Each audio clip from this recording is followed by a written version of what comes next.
In last video we deal about the endospore. हमने उसकी structure देख ली थी, बट अभी उसकी जो 4 लेयर है हमें उनको डीपली स्टडी करना है वन बाय वन करके।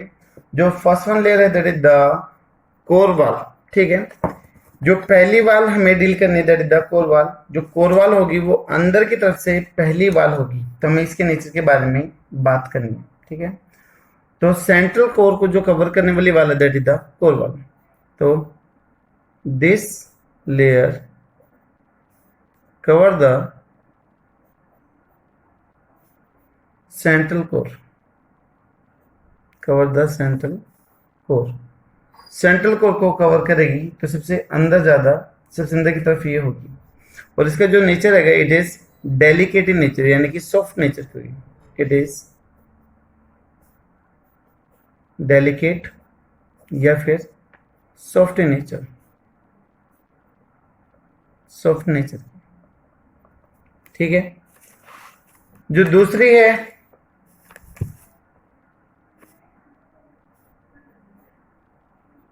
अंदर की तरफ से चौथी हुई हो जाएगी। दूसरी जो है that is cortex. Second one is the cortex. अंदर की तरफ से जो दूसरी लेयर है दैट इज कोर्टेक्स। जो कोर्टेक्स लेयर है वो एंडोस्पोर में सबसे इंपॉर्टेंट लेयर है, सबसे मेन है। जो एंडोस्पोर में जो रेजिस्टेंस जो नेचर आया है, जो उसकी क्वालिटी इंप्रूव हुई है, वो किसकी वजह से इंप्रूव हुई है? कोर्टेक्स की वजह से इंप्रूव हुई है। ठीक है, तो यहां पर हम लिखेंगे this one is the much thicker, much thicker layer with low density, यानी कि इसकी जो थिकनेस है वो तो क्या है, ज्यादा है, लेकिन जो इसकी डेंसिटी वो कैसी है, कम है। ठीक है, किस चीज की बनी रहेगी? Mainly consist of peptidoglycan. एक तो पेप्टाइडोग्लाइकन कंपोनेंट होगा, और जो दूसरा कंपोनेंट है इसके साथ में दैट इज CADPA। इसका फुल नेम कॉम्पिटिशन एग्जाम के लिए काफी इंपॉर्टेंट है, दैट इज CADPA। CA का मतलब दैट इज कैल्शियम, तो इसका फुल नेम आ जाएगा that is calcium dipicolinic acid, dipicolinic acid. ठीक है, कैल्शियम डाइपिकोलिनिक एसिड और पेप्टाइडोग्लाइकन ये दोनों मिलके कोर्टेक्स को बनाएंगे। ठीक है, इसकी अगर हम नेचर की बात करें इट इज एंटीकोएगुलेंट।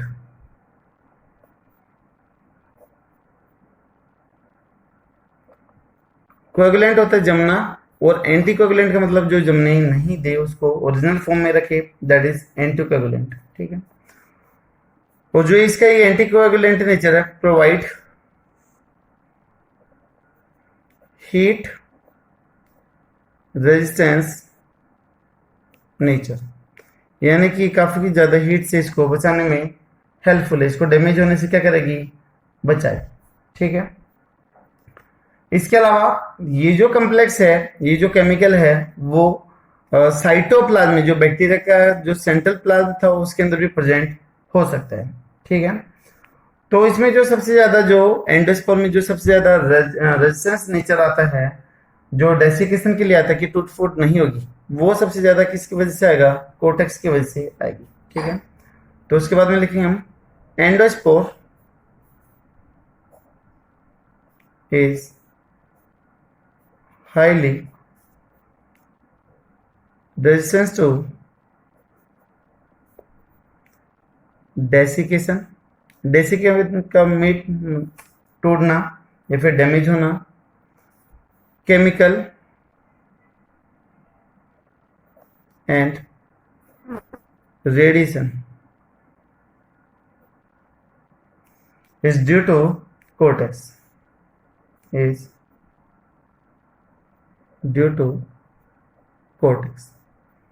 उसमें जितना भी रेजिस्टेंस नेचर आया है वो सारा का सारा किसकी वजह से आया है, कोर्टेक्स की वजह से ही आया है। ठीक है, तो ये हो गई सेकेंड लेयर जो सबसे ज्यादा इंपॉर्टेंट है, that is it is most important layer out of 4। चारों में से सबसे ज्यादा जो इंपॉर्टेंट और जो सबसे ज्यादा जरूरी लेयर है वो कौन सी है, कोर्टेक्स है। ठीक है, थर्ड वन जो लेयर है वो है हमारी that is the spore coat. Third one layer is the spore coat. Third one is spore coat. जो स्पोर कोट है ये स्मूथ है, ग्रूव्ड है थोड़ी सी, यानी कि वेवी टाइप की है, और इसमें रिजीज निकले होते हैं, किनारे वगैरह भी निकले होते हैं। ठीक है, तो इसमें हम बोल देंगे कि इट इज, और ये किसके बाहर प्रेजेंट होगी, कोर्टेक्स के बाहर होगी, तो हम ये बोल सकते हैं इट एनक्लोज कोर्टेक्स लेयर। ये कोर्टेक्स लेयर को कवर करेगी। इट इज स्मूथ ग्रूव्ड और रिजिज, ये चीज इसके अंदर क्या होगी, प्रेजेंट होगी। लास्ट वन है जो सबसे बाहर की लेयर होगी, दैट इज द एक्जोस्पोरियम। तो फोर्थ वन अगर हम लेयर की बात कर दे, दैट इज एक्जोस्पोरियम। सबसे बाहर की है जो पूरे एंडोस्पोर को कवर करती है, outer most layer which cover whole endospore, जो पूरे के पूरे एंडोस्पोर को कवर करके रखती है। ठीक है, तो ये होगा इसकी 4 लेयर। और किसकी क्या क्या खास बात थी वो हमने देख लिया। सबसे जरूरी जो है कंपटीशन एग्जाम के लिए that is the cortex layer. इसकी केमिकल कंपोजिशन पूछ लेते हैं, पेप्टाइडोग्लाइकन और CADP, इसका फुल नेम हो जाएगा that is calcium dipicolinic acid हो जाएगा। किस नेचर का है, एंटीकोगुलेंट नेचर का है, जिसको हीट रेजिस्टेंस नेचर क्या करेगा, प्रोवाइड करेगा। ठीक है, तो ये सबसे ज्यादा जरूरी लेयर आ जाएगी। एंडोस्पोर की और चीजें देखते हैं कि और क्या क्या खास बात है। इससे पहले वाली वीडियो में मैंने बताया था कि जो एंडोस्पोर बनते हैं वो अनफेवरेबल कंडीशन में बनते हैं, तब न्यूट्रिएंट वगैरह या फिर टेम्परेचर वगैरह खराब होता है तो उस दौरान एंडोस्पोर की फॉर्मेशन होती है। जितना भी साइटोप्लाज्म था उस सारे के अंदर से वाटर वगैरह का लॉस हो जाता है, जो रिजर्व फूड मटेरियल है वही क्या होता है, वहां पर स्टोर होता है और उसके चारों तरफ थिक कवरिंग आनी स्टार्ट हो जाती है। ठीक है, तो इसकी खास बात क्या है कि एंडोस्पोर कैन सर्वाइव और withstand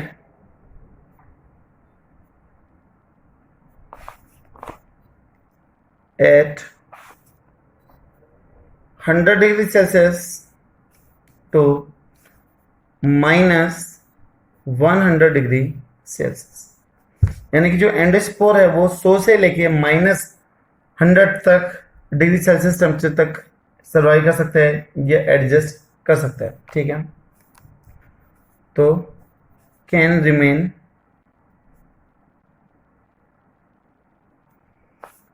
unharmed during pasteurization।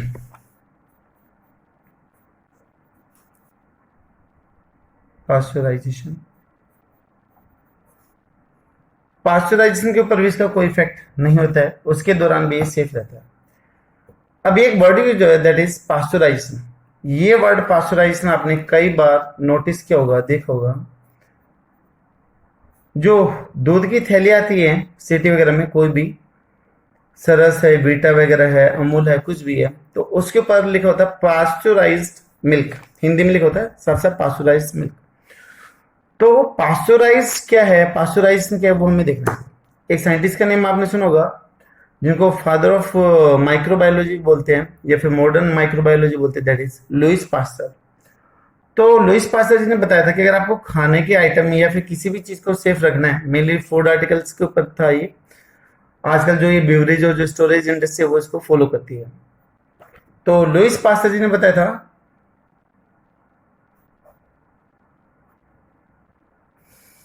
कि या तो टेम्परेचर हाई रखो, टेम्परेचर कैसे हो, हाई हो, और टाइम कैसे हो, लो टाइम हो।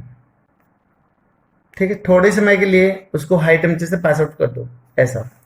या फिर लो, या फिर लेस टाइम, या फिर टेम्परेचर कैसा हो, लो टेम्परेचर हो, और टाइम कैसा हो, हाई, या फिर मोर टाइम हो,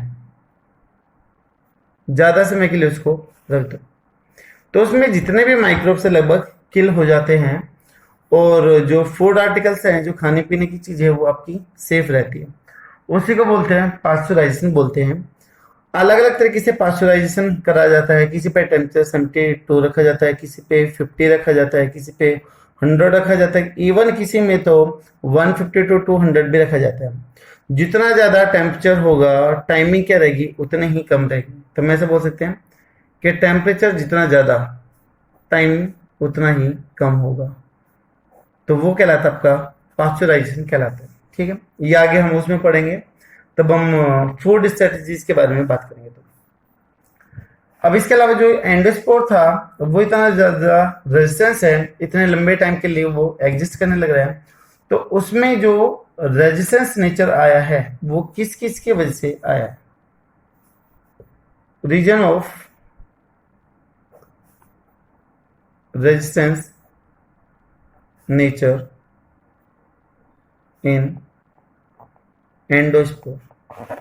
एंडोस्पोर में रेजिस्टेंस नेचर के लिए कौन कौन से फैक्टर, कौन कौन से रीजन रेस्पॉन्सिबल है? पहला, कि उसकी जो वाल है वो काफी ज्यादा थिक है, तो thick and impermeable spore coat. कितनी लेयर थी? 4 थी। ठीक है, थिक थी काफी ज्यादा। दूसरा पॉइंट, उसमें पानी पहले ही निकल चुका था, तो लो वाटर कंटेंट, जिसकी वजह से वहां पर जो मेटाबॉलिक रिएक्शन है वो कम होगी, एंजाइम्स कैसे रहेंगे, थोड़े से लेस एक्टिव रहेंगे। तो ये दूसरा रीजन। तीसरा रीजन आ जाएगा आपका कैल्शियम डाइपिकोलिनिक एसिड। ठीक है, ये जो कॉम्प्लेक्स है वो उसके सबसे ज्यादा रेजिस्टेंस नेचर के लिए रिस्पॉन्सिबल है।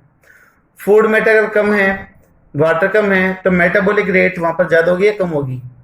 कम होगी। और जितनी कम होगी तो जो फूड है वो धीरे धीरे करके टूटेगा, तो लंबे टाइम तक खाने का बने रहने का चांसेस भी क्या होगा? ज्यादा होगा। तो लो मेटाबॉलिक एक्टिविटी जो लॉन्ग टाइम के लिए उसको सर्वाइव करके रखेगी, उसको सस्टेन करके रखेगी। ठीक है, तो ये थे इसका रीजन जिसकी वजह से ये इसको लंबे टाइम तक बना के रखता है। देखो, जैसे हार्श कंडीशन होगी, ड्रास्टिक कंडीशन होगी, अनफेवरेबल कंडीशन होगी, तो एंडोस्पोर कैसे रहेगा? इनएक्टिव कंडीशन में रहता है। लेकिन जैसे ही सुटेबल कंडीशन आती है, फेवरेबल कंडीशन आती है, तो एंडोस्पोर टूट के नए बैक्टीरिया की फॉर्मेशन हो जाती है। तो यहां पर हम नेक्स्ट पॉइंट कर सकते हैं कि during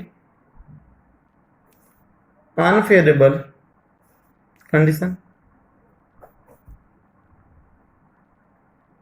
harsh condition, drastic condition,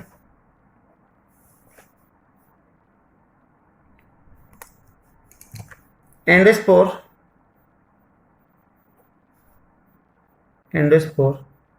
remain inactive. कैसा बना हुआ रहेगा? इनएक्टिव ही बना हुआ रहेगा। बट ऑन कर लेते हैं, ऑन अराइवल ऑफ सुटेबल या फिर favourable condition, endospore get breakdown and new bacteria get form, और नए बैक्टीरिया की फॉर्मेशन हो जाएगी। देखिए कैसे, जैसे मान लो ये एंडोस्पोर है, ये एंडोस्पोर है। अब ये एंडोस्पोर कैसे है, अनफेवरेबल कंडीशन में, ये किस में है, अनफेवरेबल कंडीशन में। लेकिन जैसे ही फेवरेबल कंडीशन आएगी तो ये जो एंडोस्पोर है वो क्रैक हो जाएगा, टूट जाएगा, इसके अंदर से जो बैक्टीरिया है वो अमर्ज कर जाएगा, बाहर की तरफ निकल जाएगा।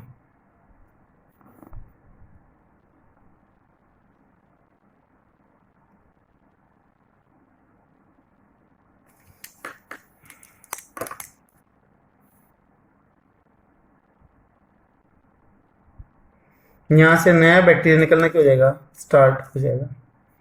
तो एक टर्म मैंने आपको पहले भी बोली थी कि एक बैक्टीरिया था पहले, एक एंडोस्पोर बना, वो बन कहीं से भी सकता है, चाहे किनारे पे से भी बन सकता है, चाहे सेंट्रल पार्ट से भी बन सकता है, लेकिन हाँ एक ही बनेगा, ठीक है। और ये बाद में यहां से एक बैक्टीरिया क्या हो जाएगा, अलग हो जाएगा, ठीक है, ये अलग हो गया, एक बैक्टीरिया यहां पर बन चुके हैं। तो यहां पर एक बैक्टीरिया था, एक एंडोस्पोर बना, और लास्ट में जाके एक बैक्टीरिया बन गया। एक एंडोस्पोर से एक ही बैक्टीरिया बना।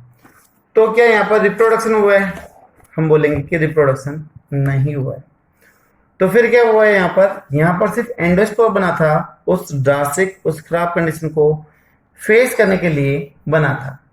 तो mean of perennation, not of reproduction, ठीक है। तो यहाँ पर लिख देंगे endospore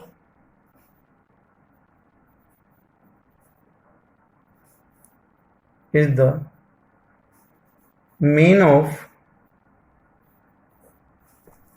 pollination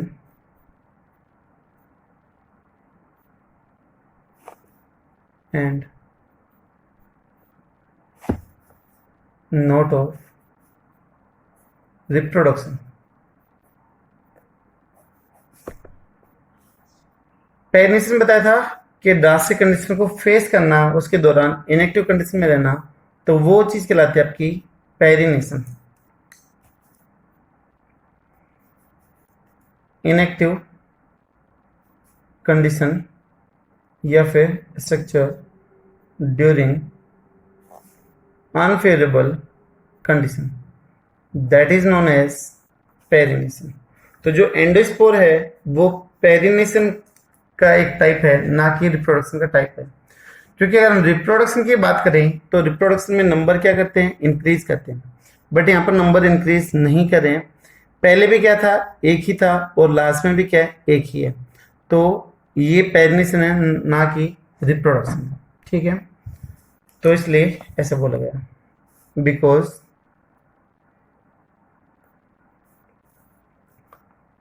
one endospore is formed per cell।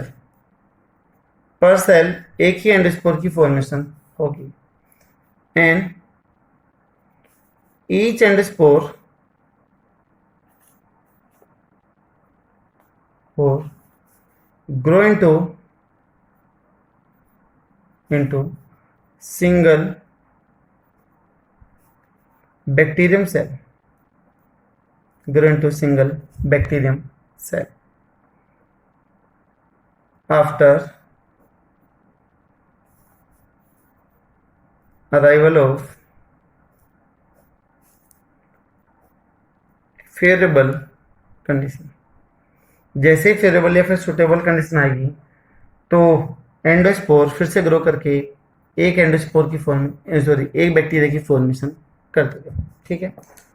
तो ये था एंडोस्पोर, जो आपका रिप्रोडक्शन का टाइप नहीं था, लेकिन बहुत सारे बुक में बोल देते कि ये रिप्रोडक्शन का टाइप है। लेकिन इसका लॉजिक क्लियर है कि पेरिनेटिंग स्ट्रक्चर है, रिप्रोडक्शन का कोई भी टाइप नहीं है, ना ये एसेक्सुअल और ना ही पैरासेक्सुअल है। तो हमने इसे पिछले वीडियो में देखा था,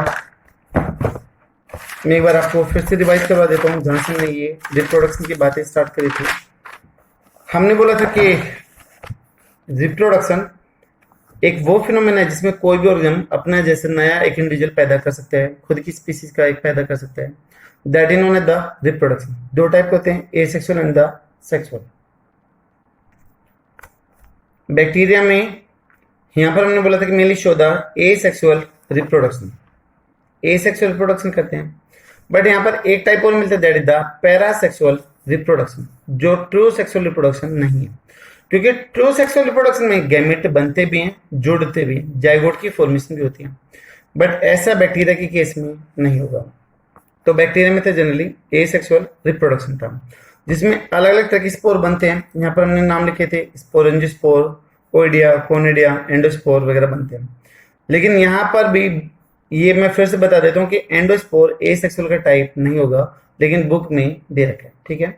but most common type is the binary fission, जो बैक्टीरिया मोस्टली शो करते हैं, that is the binary fission. तो बाइनरी फिजन कब होगा?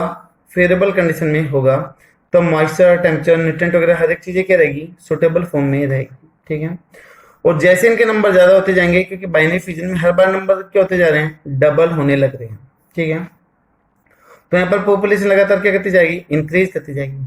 और यही हाई पॉपुलेशन इनकी डेथ के लिए, इनकी ग्रोथ को रोकने के लिए भी होंगे, रिस्पॉन्सिबल होंगे।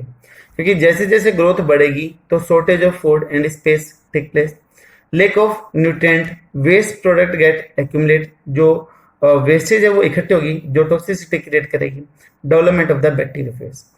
एक बैक्टीरिया को आइडेंटिफाई करना या फिर उस पर ग्रो करना क्या मुश्किल है, और तब कि अगर बहुत सारे बैक्टीरिया ग्रुप में होंगे तो वहां पर बैक्टीरियोफेज इजिली रिकॉग्नाइज करके उस पर ग्रो कर सकते हैं, ठीक है। बाइनरी फिजन को समझाने के लिए हमने बताया था कि मॉडल गिवन है, that is the Cairns theta model, ठीक है। केरन नाम के साइंटिस्ट ने दिया था। रेप्लिकेशन के दौरान थीटा से स्ट्रक्चर बन जाती है, इसलिए इसको केरन थीटा मॉडल बोला गया था। कितने स्टेप थे? 3 स्टेप थे। कौन कौन से थे? Replication of DNA, mesosome division and membrane formation, और तीसरा है क्रॉस वाल फॉर्मेशन। ये जितने भी है वो सारे के सारे स्टेप हमने यहाँ पर डायग्रामेटिक बेस पे देखे थे। मेजोसोम के साथ में डीएनए जुड़ा हुआ था, रेप्लिकेशन हुआ, डीएनए की अमाउंट क्या हो गई, डबल हो गई। उसके बाद में मेम्ब्रेन फोल्ड होने लगी, यहाँ पर मेजोसोम टूट के अलग हो गया, दोनों मेजोसोम के साथ में डीएनए क्या हो गया, अटैच। यहाँ पर मेम्ब्रेन फोल्ड हो चुकी है। जैसे जैसे मेम्ब्रेन फोल्ड हो रही है, पीछे से आप देख सकते हो कि सेल वॉल जो रेड कलर में आ रही है वो भी यहाँ पर फोल्ड हो चुके हैं, ठीक है। तो मेजोसोम डिवीजन हो चुका है और मेम्ब्रेन फॉर्मेशन हो चुकी है। लास्ट स्टेप आ गया था आपका क्रॉस वॉल फॉर्मेशन। तब ये फोल्ड होंगी तो पूरी की पूरी ये सेल मेम्ब्रेन एक दूसरे से जुड़ जाएगी, एक दूसरे से जुड़ जाती है और फाइनली टूट के क्या हो जाएगी, सेपरेट आउट हो जाएगी। तो कितने बैक्टीरिया बन जाएंगे यहाँ पे? 2 बैक्टीरिया बन जाएंगे। तो एक बैक्टीरिया से 2 बैक्टीरिया की फॉर्मेशन हो चुकी है, ठीक है। तो that is the Cairns theta model. उसके बाद में फिर हमने यहाँ पर बात करी थी एंडोस्पोर फॉर्मेशन की, कि एंडोस्पोर फॉर्मेशन है क्या। एंडोस्पोर हमने बोला था कि एक थिक मेम्ब्रेन स्ट्रक्चर है जो बैक्टीरिया में बनता है, मेनली ग्राम पॉजिटिव में बनता है। एक बैक्टीरिया से एक ही एंडोस्पोर बनता है। ये इवन बैक्टीरिया के बीच में भी बन सकते हैं, इवन जो उसका कॉर्नर होगा, जो उसका किनारा होगा, उसके ऊपर भी बन सकता है, ठीक है। कब बनेगा? तभी कंडीशन कैसे होगी, ड्रास्टिक कंडीशन होगी, खराब कंडीशन होगी तो इसकी फॉर्मेशन होगी, ठीक है। हमने एग्जांपल दिया था gram positive bacteria, for example the bacillus Clostridium के अंदर बनते हैं। आज के वीडियो में हमने यहाँ पर ये सबसे पहले हो चुकी थी कि कौन कौन सी लेयर होगी। आज के वीडियो में जितने भी लेयर थी, 4 कोर वाल फॉर्मेशन, कोर्टेक्स, और यहाँ पर 3rd लेयर थी आपकी स्पोर कोट, और लास्ट वन थी एक्जिस्पोरियम, वो हम यहाँ पर पढ़ चुके हैं, ठीक है। और लास्ट में हमने देखा कि पास्चुराइजेशन का भी कोई इफेक्ट नहीं होता है। पास्चुराइजेशन हमने बताया था कि हाई टेम्परेचर पे थोड़े टाइम के लिए किसी भी चीज को रखना, या फिर लो टेम्परेचर पे हाई टाइमिंग के लिए किसी भी चीज को रखना, वो पास्चुराइजेशन कहलाता है। उसका भी इवन कोई इफेक्ट नहीं होगा, उसके बावजूद भी ये बीमारी कर सकता है, ठीक है। उसके बाद में हमने देखा था कि इसका रेजिस्टेंस नेचर किस किस वजह से आ जाता है, और लास्ट में हमने बोला था कि ये रिप्रोडक्शन का नहीं बल्कि पेरिनेशन का एक टाइप है, जो एंडोस्पोर को या फिर बैक्टीरिया को अनफेवरेबल कंडीशन में मेंटेन या फिर टॉलरेट करने में हेल्प करेगी। ठीक है, तो ये था आपका एंडोस्पोर कंप्लीट, यहाँ पर ए sexual reproduction complete. Next video में हम बात करेंगे अबाउट द पैरासेक्सुअल या सेक्सुअल रिकॉम्बिनेशन की बात करेंगे, जहां पे हमें 3 फिनोमेना देखने हैं। The first one is the conjugation, second one is the transformation and the last one is the transduction. ये 3 देखने हैं, जिसमें से एक कॉन्जुगेशन हम पहले देख चुके हैं, तब हमने पिलाई का काम देखा था। एक बार हम फिर से उसको थोड़ा सा रिवाइज करके देखेंगे। आई होप शायद आपको एंडोस्पोर अच्छे से क्लियर होगा। कोई भी डाउट है तो प्लीज आप कमेंट बॉक्स में लिख सकते हो। Have a good day.